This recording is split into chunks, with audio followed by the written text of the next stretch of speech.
Muchas gracias, Cayetana. Buenos días a todos. Para mí supone un gran placer estar aquí de nuevo un año más, sobre todo porque me permite pasar unas horas con buenos amigos, la propia Cayetana, a la que agradezco sus amables palabras, mi buen amigo Rafael Bardají, con quien tuve el honor y el placer de trabajar en los primeros años de vida del Real Instituto Elcano, y, por supuesto, también con nuestros dos ponentes de hoy. Aunque Cayetana ya les ha presentado, yo quería hacer dos comentarios muy breves sobre ambos. En primer lugar, en relación con Mikuláš Dzurinda, quería señalar dos cuestiones que me llaman la atención de su currículum. En primer lugar, que ha corrido la maratón de Londres y de Nueva York. Esto no es ninguna tontería. Y es un deportista empedernido y me estaba contando antes lo importante que es el deporte en su vida. Creo que esto es algo siempre digno de subrayar en un político en activo. Y otra cuestión bastante curiosa y atípica es que después de haber sido presidente del gobierno de Eslovaquia, fue ministro de Transportes y ministro de Asuntos Exteriores. No es la secuencia habitual, desde luego no lo es en España. Y yo me pregunto si esto no sería quizás un buen ejemplo a seguir también en España, en algunos casos. En relación con Simon Serfati, viejo amigo, quería subrayar dos cuestiones que creo que pueden ser de su interés.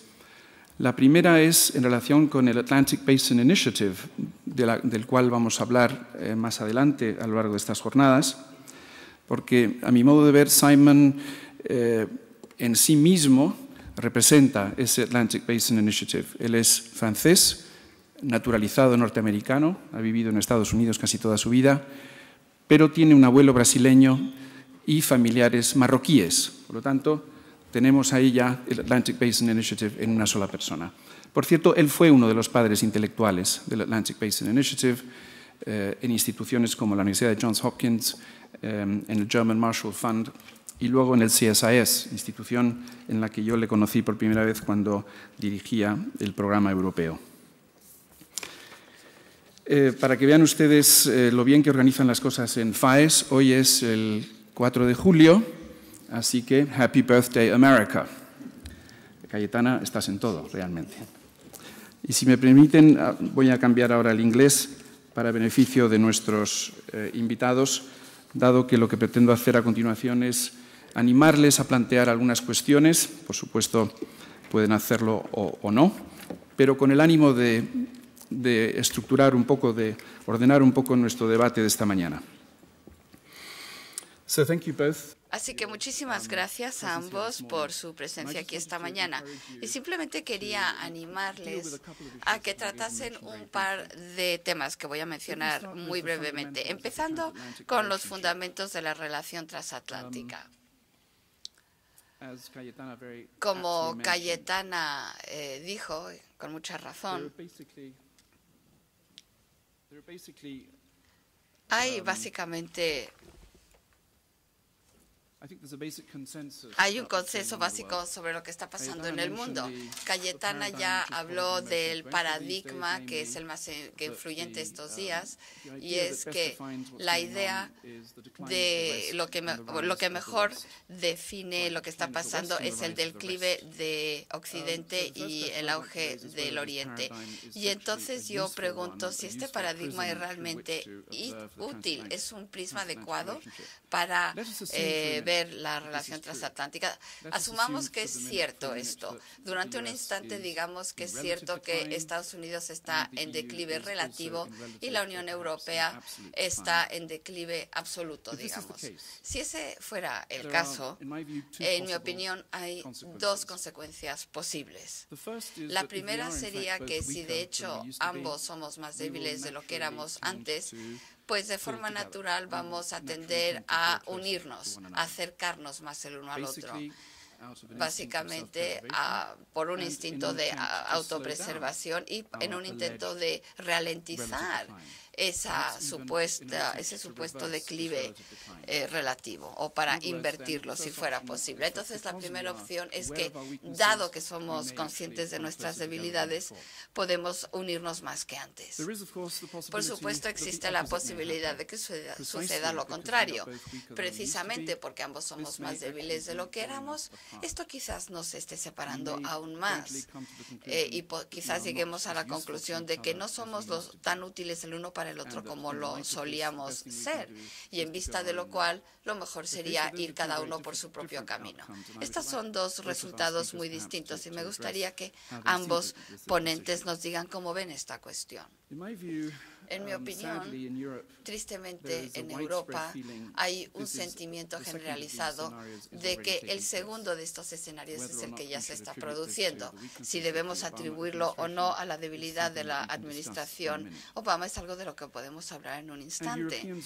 Los europeos normalmente señalan a dos cosas como evidencia de esta separación, de este debilitamiento del vínculo transatlántico. El primero, que ya mencionó Cayetana, es el giro hacia Pacífico.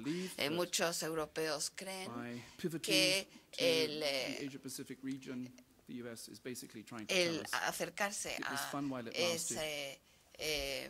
al Pacífico, nos están diciendo los Estados Unidos, bueno, estuvo muy bien mientras duró, pero ahora tenemos otras prioridades y Europa no está arriba en la agenda norteamericana. Y pues por eso este giro al Pacífico.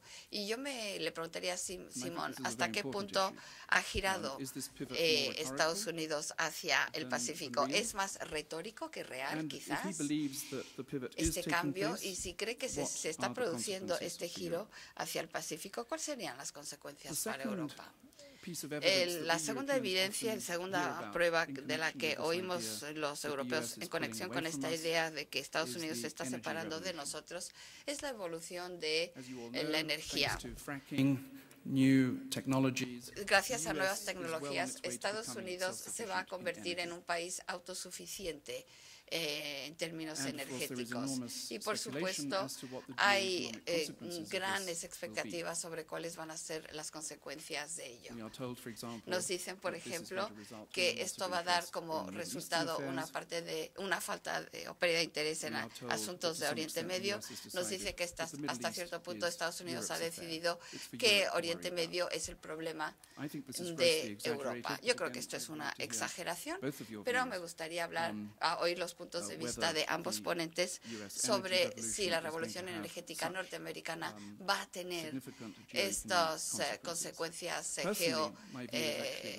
políticas y económicas tan importantes. Yo creo que las consecuencias más importantes de esta revolución energética va a ser la reindustrialización de la economía norteamericana, que es una magnífica noticia para Estados Unidos y quizás sea también una muy buena noticia para Europa. Pero existe una duda sobre la revolución energética y es si Estados Unidos va a empezar a exportar energía más barata a Europa a gran escala, suficientemente como para tener un impacto en la recuperación económica en Europa. Y si pasamos ahora a un tema relacionado que ya mencionó también Cayetana, y es la crisis en nuestras relaciones con Rusia.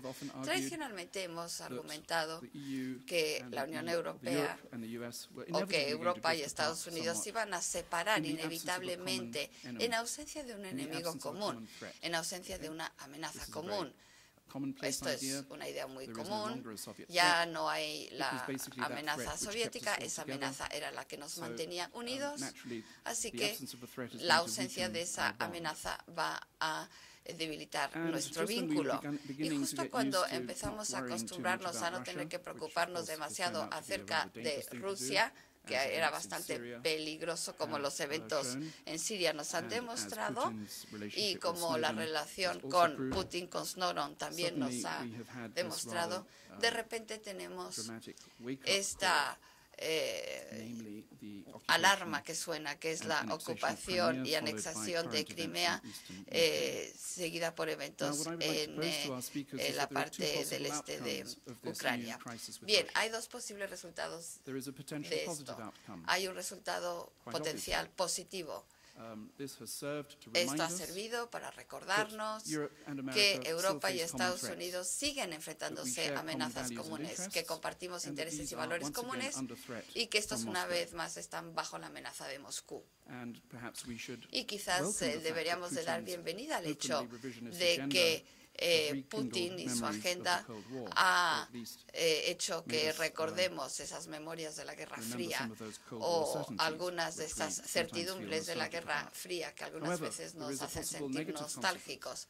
Pero sin embargo, hay consecuencias y es una respuesta débil de la administración Obama, y estoy siendo diplomática, está haciendo surgir dudas en Europa acerca de la utilidad de nuestra alianza de defensa y seguridad con Estados Unidos. También está suscitando dudas acerca de la viabilidad de la OTAN. Algunas personas dicen que la crisis de Rusia le va a dar a la OTAN una nueva razón de ser, pero también podría socavar la alianza. Y solo hay que escuchar a lo que Radek Sikorski dice en privado. Yo no hablo polaco, así que no he podido escucharle personalmente, pero como saben, han salido unas grabaciones muy jugosas de lo que él opina acerca de los Estados Unidos y lo útil que es Estados Unidos para Polonia. Así que aún Radek Sikorski, uno de los atlanticistas, está expresando dudas acerca de la utilidad del vínculo atlántico en este sentido, pues creo que hay que despertarnos y oler el café, como decimos en inglés. Pero al mismo tiempo, como ya ha pasado en el pasado, por ejemplo en Irak, la crisis de Rusia está revelando la existencia de divisiones en el bloque europeo. Tristemente esto no es nada nuevo. Un colega mío en el Consejo Europeo de Relaciones Exteriores tiene una forma muy bonita de describirlo. Él identifica 4 posibles reacciones a Rusia entre los europeos. Su artículo, de hecho, tiene que ver con los españoles, pero es aplicable a todos los europeos. Y dice, cuando vemos la forma en que los europeos han reaccionado a la crisis en Rusia, identificamos 4 posibles posturas. Una es los que entienden, los que comprenden. Esto es muy común en España, ¿no? La gente dice, pobres rusos, es que están rodeados, es que se sienten débiles. Y la Unión Europea es muy hostil con ellos. Es normal que invadan otros países. Y luego los que quieren mantener una distancia. Los que dicen, bueno, si los rusos no debieron de utilizar la fuerza, pero la Unión Europea tampoco hizo las cosas bien, porque ofreció cosas y luego no pudo cumplir su promesa.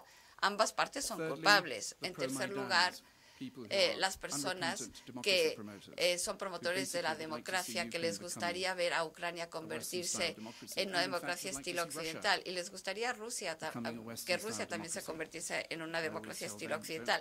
Yo siempre les digo, pues no esperen sentados.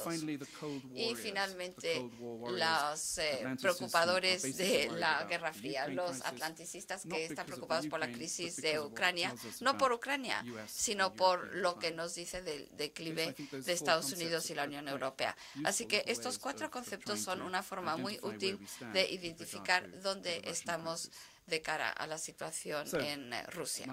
Entonces, mi argumento es que la crisis rusa podría ayudar a revivir la razón de ser y recordarnos de la importancia del vínculo transatlántico, pero también podría debilitarlo, como hizo Irak hasta cierto punto hace algunos años.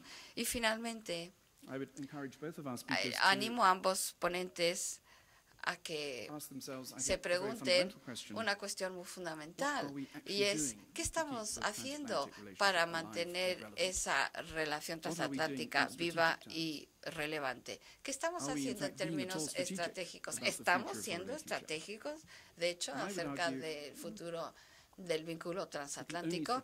Y yo diría que la única estratégica que estamos haciendo acerca de la relación transatlántica es TTIP, que es ese tratado de comercio y de inversiones, que es en lo que estamos trabajando ahora mismo, el TTIP. Como saben ustedes, ambas partes esperan que un acuerdo TTIP ambicioso pueda mejorar las economías a ambos lados del Atlántico. Y yo personalmente he escrito sobre la posibilidad de un TTIP con éxito, dando lugar a una cascada política. O sea, que esta interdependencia económica también podía dar lugar a una interdependencia política, institucional y, por lo tanto, a un vínculo transatlántico más fuerte. Pero para ser totalmente sincero, y me gustaría oír la opinión de nuestros ponentes, hay una serie de interrogaciones en el horizonte. El primero y más evidente es: ¿TTIP va a ser lo suficientemente ambicioso como tratado para cambiar el juego? Yo no soy economista y, por suerte, otros van a hablar de este tema, pero hay dudas ahora mismo de si la Unión Europea y Estados Unidos tienen la voluntad política de firmar un acuerdo que pueda cambiar las reglas del juego. Y esto va a depender, por supuesto, en lo que los diferentes sectores, a qué sectores de la economía incluya. La segunda cuestión que quiero que me digan los ponentes que piensan es cuáles serían las consecuencias de un TTIP de éxito en el mundo, consecuencias en el mundo. Y estoy pensando en dos cosas, porque la cuestión final sobre TTIP es lo siguiente. Estamos pensando en este tratado TTIP como una forma de mantener a China bajo control. Evidentemente no lo podemos decir en público, ¿verdad? Pero la agenda oculta de TTIP es un intento de redefinir las reglas del gobierno económico internacional para mantener a China bajo control. Este es un punto de vista muy popular en Estados Unidos, menos popular en la Unión Europea. Quizás sea porque nosotros somos más hipócritas acerca de estas cuestiones, o por lo menos menos francos. Esta es una posible interpretación.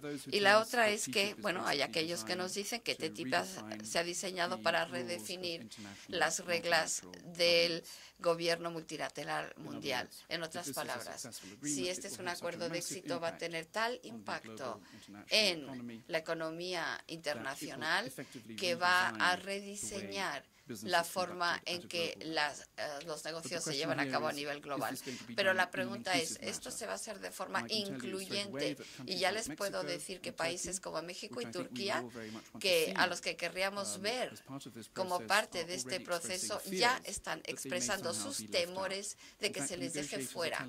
De hecho, los negociadores no nos están diciendo nada de en qué fase estos países y otros aliados como Nueva Zelanda y Australia podrán ser incluidos en este acuerdo. Podrán unirse a él. Entonces, TTIP puede tener consecuencias no deseadas, quizás. Si no tenemos éxito en controlando a China, pues a lo mejor esto tiene unas consecuencias negativas. Y si no lo hacemos las cosas bien. Entonces, lo voy a dejar aquí. Y claro, los ponentes pueden hacer caso a lo que les he dicho o no hacer ningún caso y hablar de otra cosa, pero bueno, simplemente quería ayudar. ¿Quiere usted empezar?